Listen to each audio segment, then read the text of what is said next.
Lauren McCluskey's murder on the University of Utah's campus sent shockwaves through the state as the university's negligence came to light. Well, Lauren reported that she was being harassed, extorted, and stalked by an abusive ex-boyfriend. When she told campus police, they did little to protect her. In a new documentary produced and reported by Liv Kelleher, she speaks with family, friends, law enforcement, and survivors of sexual abuse about Lauren's life and legacy. We have a clip from that story, and as you're watching, be sure to click on the QR code that's on your screen anytime, so that way you can check out the full piece on our YouTube channel.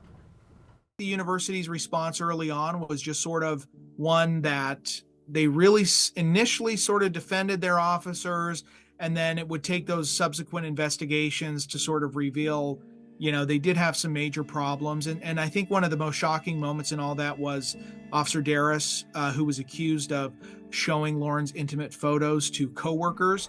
That has been really a flashpoint in the story, and people wanted answers. Did your officer show intimate photos of Lauren and brag about having access to them at any time? Just everything, it seemed, in the public mind, in the public image of the university at the time, was failure after failure after failure, and that Lauren McCluskey paid for it with her life. Did you feel like there was a culture at the school at the time of not believing women or not taking them seriously?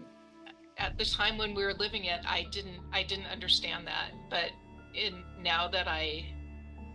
looking back on it, of course, that was the case. There were a few things that really did not sit right with me, and really two things.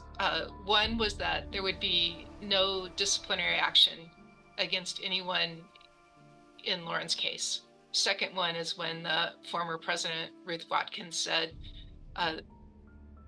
that we don't think that this tragedy could have been prevented. Working with a lawyer was really our only recourse, and we are not really litigious people.